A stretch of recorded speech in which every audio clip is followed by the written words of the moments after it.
figured this would be a great topic to add Mr. Bradley, since if you have not known or heard of him and you haven't seen any of my content with him in it, he is a stable of icon in our cycling industry. He's been in the bike shops since 50 years, and it's been, or pretty close, not to age you too much, but we're looking at an individual here that's worked in shops, has worked in the cycling industry from the wholesale level, and pretty much touched upon a lot of different perspectives. And I figured today's topic would be really nice to loop him in from this. But starting off, probably this week, what I've noticed from last week, there's a couple things I want to mention that I found are kind of interesting.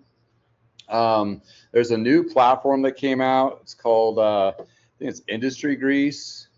Yeah, Industry Grease. I mentioned it last week, and it's something that it's brand new. This is not a plug for them or any means. I have a little bit of communications with him that's running this website. But those who are watching that are in the industry or bike shops or what have you, it's kind of going to be, or I think it's going to be a safe space ish for those. Better understanding, be less stressed, have more time to ride, understand how to treat employees and how to weigh the things that employees want and get ahead of it, not wait till it spiraled and then there's just this toxic, tone in the air. But I want to talk a lot about things like that. I feel like something you mentioned, about, the guy that started a mountain bike shop and ended up repairing electric scooters and stuff. The last article I wrote kind of dives into that because, and I've said this for years, but I think that a lot of shops misunderstand the value that consumers have. Back in the 90s, we had, they valued us because they had to. There was nowhere else to go. But, and anyone, I challenge anyone to argue this, but if you have a hobby and you have the internet and something you're passionate about, you're going to go look up everything you can to learn about it. And because you want to be more involved with it. And that includes repairing things or learning more about what parts are available or what other people are doing and communicating with peers. Well, a lot of shops have kind of built up this animosity against consumers about not valuing what they have. And the thing is, the shops are right that they do offer this value, but we've got to champion the fact that consumers value the same thing that got us to work in the bike industry ourselves. So, they're learning how to work on things, messing it up sometimes, often actually, but they didn't value us back then because organically they valued us because they had to. There was no other resource to learn or do things like there is now. So, I think understanding that will help shops understand or come up with better ways to show their value to consumers without trying to shove it in their face or have this kind of like, you just need to respect me because I'm an expert kind of approach. This is, you talk about, I advise people to go into the unknown as far as, like, don't do it, don't take a risk, get some feedback from other people before you make decisions so you're not spinning wheels. Well, there's nothing out there like this in our industry. And so I didn't have anyone to go to really. And I got a lot of advice from a lot of people, and it's not easy trying to find someone that's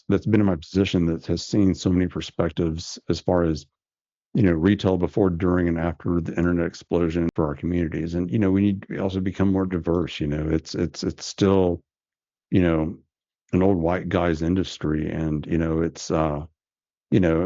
I say that sitting here with you, but we really need to champion the fact that it's just everyone's welcome. Everyone has learned to ride a bike at some point in their life, but 95% of them won't step foot in a shop.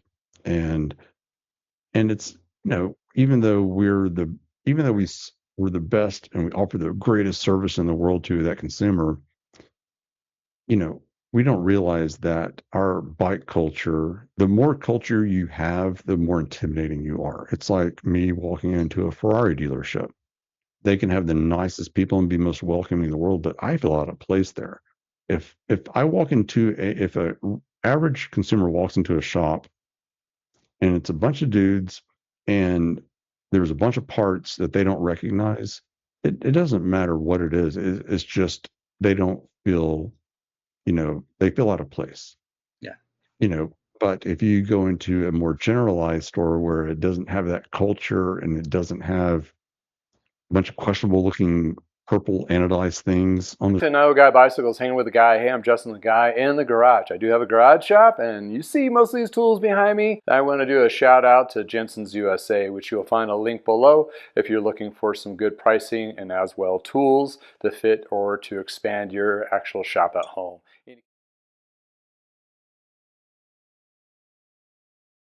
Local stores, locally owned stores, and all of a sudden become owned by a particular brand, there may be a little bit less of a local commitment, because if you're a member of that community, you don't want to shut your bike shop down. You want to find somebody to sell it to.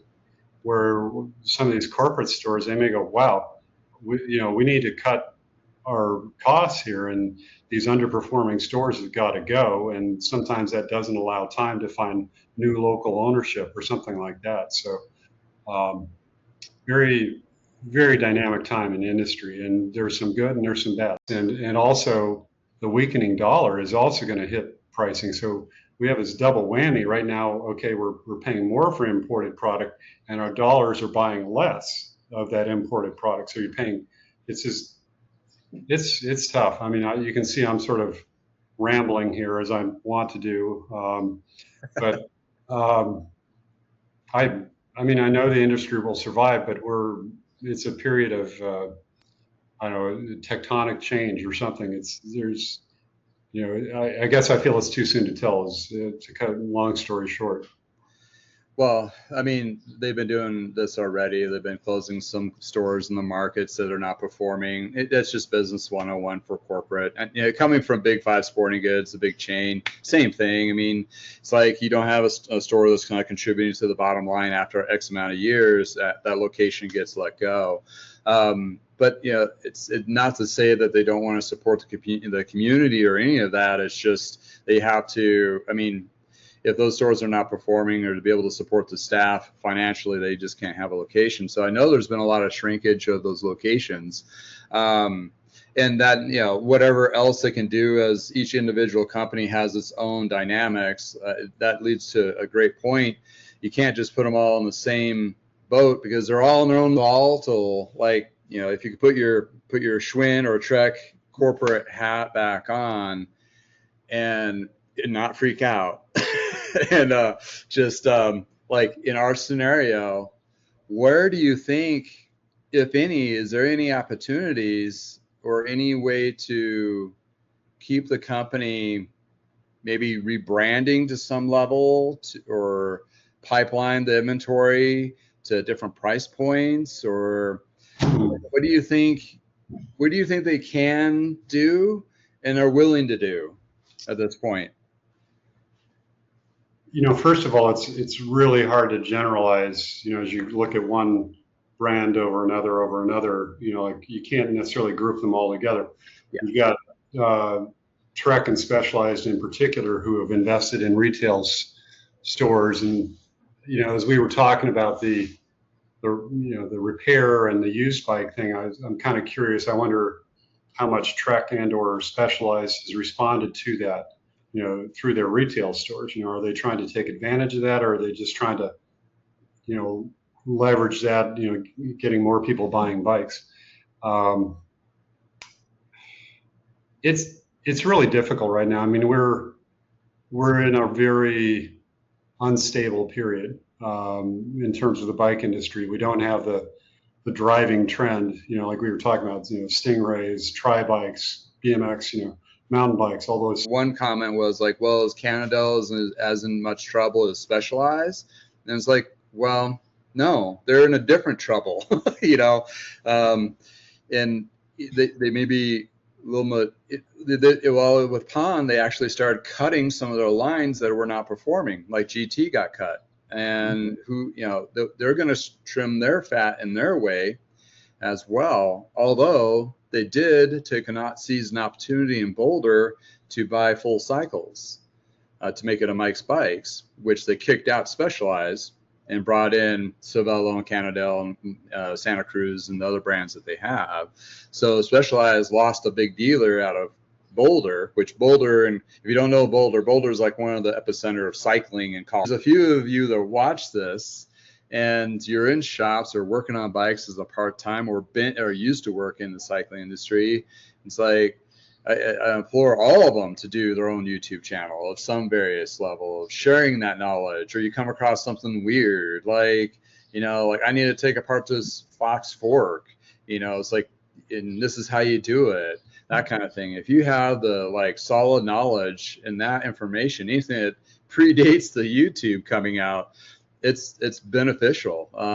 It's huge because, you know, I've even seen it with some of my videos. Like there's one that's just like adjusting a barrel adjuster on a rear derailleur. That's the highest shorts view. I mean, and I still get like several hundred of them like every 48 hours. Got a whole bunch of bike stuff and you just need to get rid of it. You know, no longer needs to be in your garage, needs to be in somebody else's garage and actually, hey, maybe being used. Go to bikeflights.com. You can actually open up an account yourself or just put in a one-time usage, put in the destination, so forth, the bike size, dimensions, and weight. Don't forget the weight. And add that insurance because you'll definitely want to make sure that insurance is covered if something happens in that UPS or FedEx or whatever transfer going to that next destination. You want to be protected. Then you just have to drop it off at your local UPS store and be able to get it on its way. And again, I have shipped bikes, parts, wheels, and frames for decades now. And Bike Flights is sure enough one of the best directions to go. We'll have a real hard time surviving, or brands and or companies. But we'll see. But you know, thankfully, there's ways to get around that. You know, like, you know, look at the used bike market. You know, that's a great place to buy a bike. So yeah, and service is huge.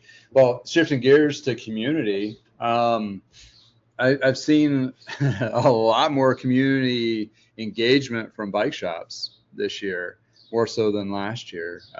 Case in point is Bike MS is one of the charity rides I'm been involved with and family's been involved with for 35 years now. Yeah. And this was one of the first years that they had a commitment from bike shops to fill in every rest stop. Well, you know, like if you're not knowledge of that, it's like rest stop go between 10 to 20 mile difference for a gap. And in this particular ride, amongst a lot of them out there, they're not high-end racers. They don't have all the high-end stuff, even though they may have nice bikes, what have you. There's a huge range, and you're pulling a huge range of people, athletic level, and all of that, and also equipment. And you know, bikes, you know, if they're tuned up, they all do the preparation. They try to get them to do the tune-ups and all of that, but people don't. Some people just do the event and they're like, oh, I borrowed this yesterday. I'm riding today to train for tomorrow. I mean, you have those. So having mechanical support out there is number one, huge, and to help people, you know, keep going, you know, doing these rides, and having that kind of commitment from bike shops locally and even further away from the event themselves, seeing the benefit for either their shop or exposure or branding to do that commitment. And you're talking, the commitment is at the last weekend of June, like a lot of these rides are. And of course, because it's in the nice part of the summer or the weather, and you're the busiest as a shop, and to be able to carve out your staff's time to commit to doing something like this is usually they see it as a deficit, but this year I think they saw it as a benefit, and realizing that they need to really work towards building that community up again. We're not just here to open the door and sell stuff. We're actually here to be a part of it. And that includes a couple of corporate stores actually got more involved, which was fantastic. Because that's telling you it's shifted to the point where they need up so low, and at least my neck of the woods, you can pick up bikes at the fraction of the cost that you were during COVID.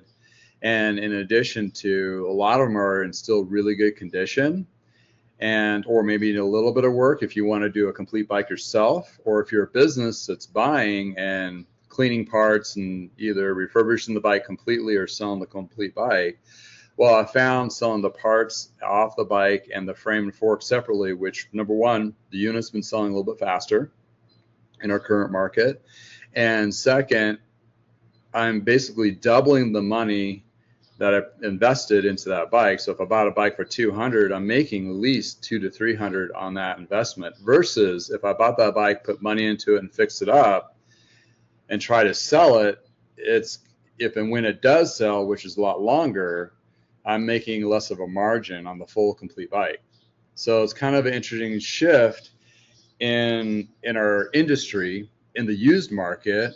There's, I mean, most of my bikes are now getting up to 20 plus years old, and I have a big smile on my face, when I ride them. And yeah, allude to your point, if you're buying used, any bike shop will do a safety inspection. I mean, they'll run through it, and with their eyes, they may be able to identify some serious scaries. So I want to throw that out as a disclaimer. Like, definitely, if any doubt, to have it double checked out. Like, it's always, even for myself, I like to double check it. I mean, if I get something weird and funky, I go to that brand store and go, hey, have you seen this? And they'll either tell me like, oh, it's okay, or like, that might be something we need to, take a look at, because you never know. And cycling is already dangerous as it is.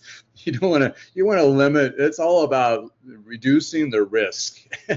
And as bike mechanics, our pride and joy for most of us is trying to provide a good, safe ride, regardless if we're tuning it up or providing a used bike. So that's the underlying core, is make sure it's safe. And again, I mean, nothing replaces the experience on that, of seeing weird things over the years, like, oh, I've seen that split, I've seen that, that tire flare out, or, it's like, even it's just the basic stuff where, cross-checking on the side of the tire, it's like, well, the glue's starting to break down, that tire is going to blow out. You definitely do not want to have that thing blow out when you're bombing down 30 miles per hour down a hill. Right. So, those are, it's all about safety when it comes to, but the experience, and that shouldn't, I mean, it's just as dangerous riding the, the newer bikes too. So, there's still some risk there as well. But that you can find some really cool classics and do some modifications and make them ride just as good as the newer ones by the fraction of the cost. Therefore, it's providing a huge opportunity for, like me or anybody that's doing what I'm doing, that take advantage of those. Or those shops like Will and Sprocket are doing trade-in events like crazy, as well as Wheat Ridge in Denver. I've been seeing a lot of ads there. They're trying to grab as much used product as possible to push their inventory forward, to invest there. I don't know, more so than before, but not as much to replace all their bikes. But in a sense, though, they know that's, regardless of tariffs and however their inventory is going to come in or not, they can still rely on that as a steady income. Plus, they could bring a lower price point to bring in customers. A year ago, he was able to buy a set of them for like $119, and it came with tubes. And now they're like $80 to $90 per tire. So it's increased quite a bit. And, for those and that's a consumable part on a bike. So when you're looking at paying extra for tires and chains and all those, bar tape and all, I think it's going to be like and you're not going to notice like all of a sudden prices have increased, which you've seen some companies do that. I mean, Trek announced an increase on prices on some stuff, and same as Specialized, or Specialized was doing a line item, like a tariff tax line item. So however the company's looking at, but you look at, what was it? the Metam company that Kent International, that was the one. When they first, I mean, all their stuff is made in China, and they have a couple different brands underneath their umbrella, which is Univega and a few others. And I know all their stuff's made in China. When their first announcements came out, their $300 bike turned into a $600 bike overnight. I mean, it was like they just turned everything. Metam Bikes, where you can find bicycles that won't break the bank. Great brands like Univega and Vin Diesel, but give you a good quality, safe ride to be able to do those extended rides and get into cycling. You'll find a link below with added savings to extend that adventure starting now. The more comfort bikes, the comeback of the cruisers like the Nerve and the Electras, and those brands, the fat, fat bikes have kind of came back too. Just like cycling is fun. I remember riding my first fat bike, the one with the 8-inch wide tires, and you're like, this is, I mean, I ain't going anywhere fast, but it's fun, So that's where cycling is supposed to be fun. That's where all, for what it is today, that's what we all do, or most of us. And yeah, we use events to train for, like the Bike MS, or they do local races like the triathlons, what have you, and that kind of thing. And in here, even in Colorado, there's a pretty decent race circuit, but that still is a small percentage to the avid cyclists. And what we're seeing up to this point, and what I've seen ramping in the last year and a half, is a lot of service, a lot of used, now a lot of used parts and bikes and frames, because people want to kit stuff out, like you're saying on yours, like, hey, I got this, I want different gearing. I've had several comments on my channel and some of my videos like, yeah, I bought this bike, I'm upgrading to 11 speed, that kind of thing. And we have so many good bike frames that are really not obsolete. Like, they market it to be obsolete, but they really hold up to today's riding styles, especially if you do just a couple modifications with stem, bars, and seat. Mm-hmm. And then all of a sudden you have a brand new to you bike that is super comfortable and fits your style of riding. Yeah. I mean, I think you touch on one thing.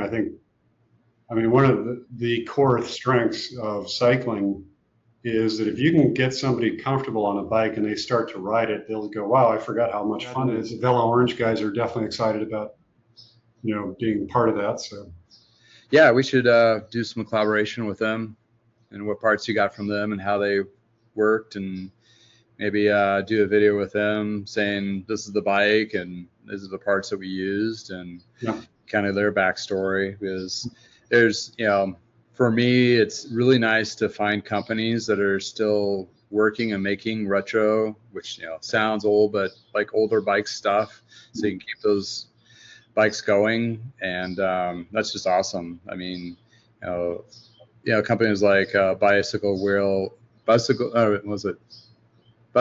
Warehouse in California. That's what it is. Tongue twister.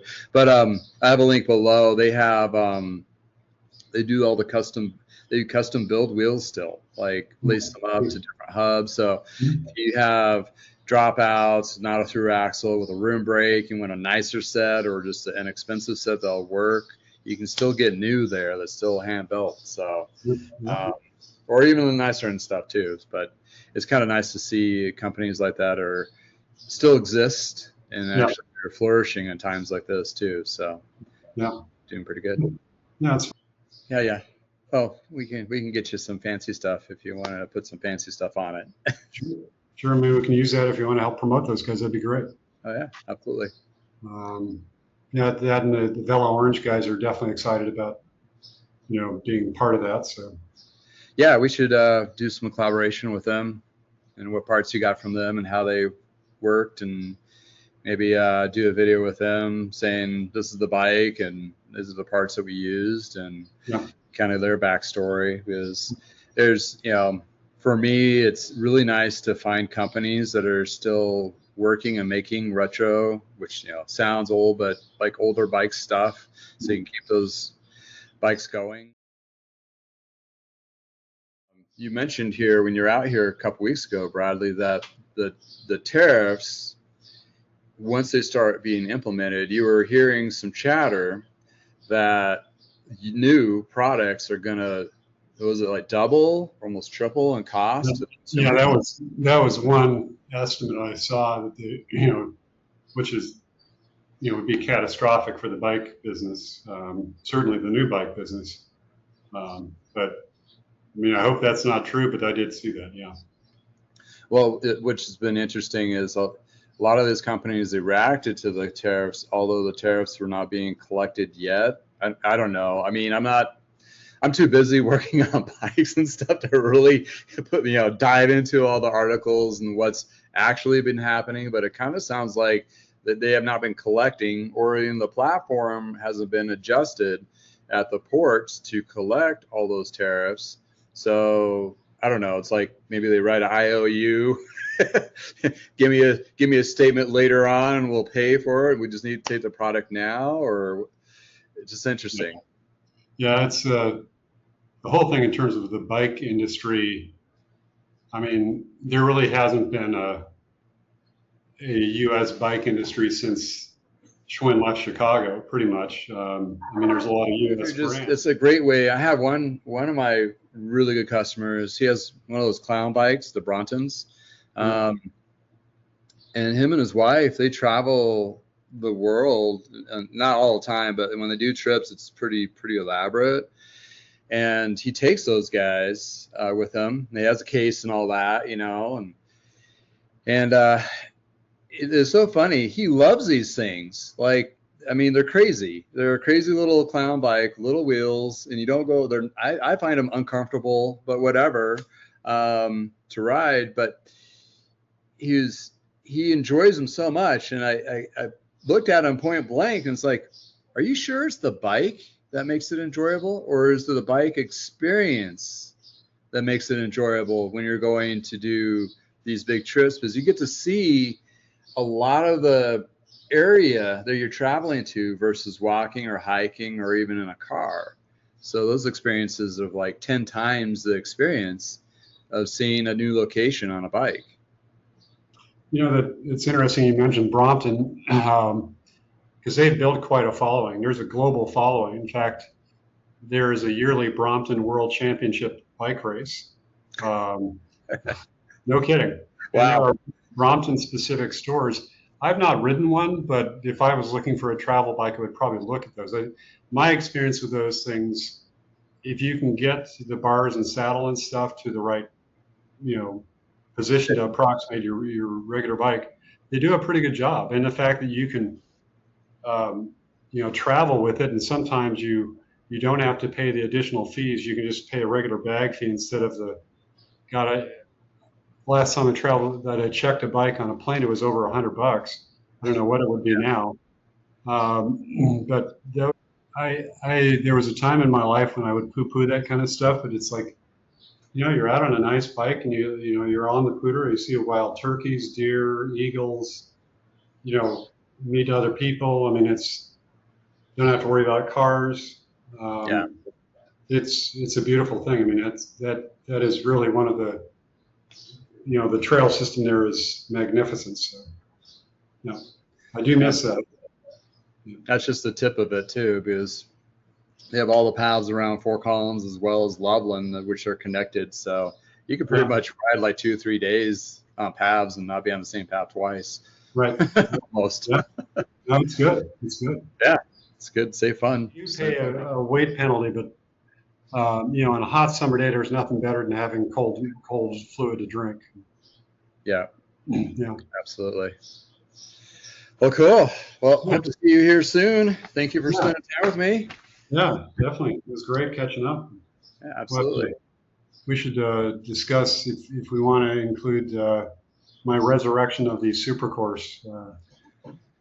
Yeah, we can go over what entails, or we can just do a regular video and I can edit it of what parts you're gonna put in, and we can do kind of like a time lapse and go at the end and like, how bad was it? Yeah, I was going to say reorder parts. Yeah, we should figure that out, because I think I've got most of the parts I need. I need to pull it down and clean it up, So I don't have your fancy stuff out here. I've just got regular car wax. Yeah. Oh, we can get you some fancy stuff if you want to put some fancy stuff on it. And all various ages and types of bikes and all that. But everybody looked like they were having a great time, and they were like smiling at Maddie. And she's too tall for her 20-inch wheel, but she's not ready to get into the bigger size. So she's just like pumping her little heart out, and she will not shift for any reason. But she was like cooking. And people are just like smiling and encouraging her, and it was just really cool. And just, that's the point being is just getting out there and doing some of these, even the smaller events or just the local no drop local rides. It's just a great way to get ingrained to a new group of friends. And you'll find those buddies to be the buddies for life, because you all have a common theme on that. And one local legend, Kurt, I just worked on his bike recently, and the guy, he wants to ride his age. He's just turned 71, so he wants to do a 71-mile ride. He did it last year when he turned 70, and the booger had a heart attack on St. Patrick's Day this year. Oh. But he survived it. They put a stent in, and his recovery has been very minimal. He's tracking really well. They had no limitations for him to riding. And they basically said, between listening to your body and identifying you're having issues and getting in early enough was one. But second, since he's been riding these last 5 or 6 years pretty consistently, they said since he was cycling so much that the damage that occurred was very minimal. So he was out there plugging away, and obviously he's not too happy about the medication and dietary change in his life, but it's better than the alternative. And I did a tune-up on his bike to get him ready to do some more riding. And he has his own little posse group of friends that rides with him now, and they're all younger. I mean, he's 71. They're all in their 20s. They're like, oh man, this guy's so encouraging. And he told me, which was very interesting, is like he never, ever once told any of them that you should go do this. Never. They just saw him roll in constantly riding. They asked him, like, what are you doing? And that was inspirational enough for them to all go out, buy bikes, and start riding. So I would say if you're looking for a group ride, one beautiful bike ride, one beautiful seagull flying up into the sky, one beautiful bell, one beautiful snail, one beautiful voice, one beautiful corn. Gotta be thankful, but see, oh, it's one beautiful world, one beautiful family, one beautiful bug, one beautiful corn maze.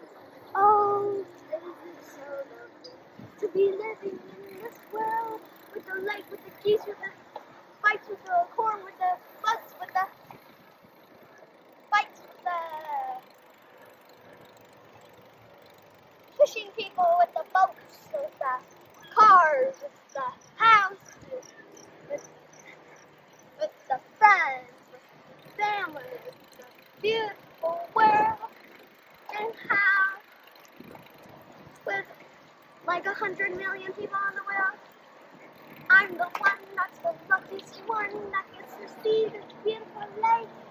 One beautiful lake, one beautiful corn maze, maybe it's his corn, and one beautiful family, one beautiful me, one beautiful house, one beautiful food, one beautiful bikers, one beautiful song, and one beautiful sidewalk that we get to ride our bikes on, going across the street, and having the most wonderful day with the sun shining on us, and feeling the sun. It's just a nice day. to be riding your bike, 'cause it's one beautiful day, one beautiful sign, one beautiful bench, one beautiful parent, one beautiful man, one beautiful family, one beautiful brother, and it's all with the bugs in the world and the people in the world. And I am one of the people that has friends, has a bike, gets to see the one beautiful world, gets to learn from school. Oh, isn't it lovely? Yo, isn't it grateful? Oh, isn't a bike ride just so romantical? Even though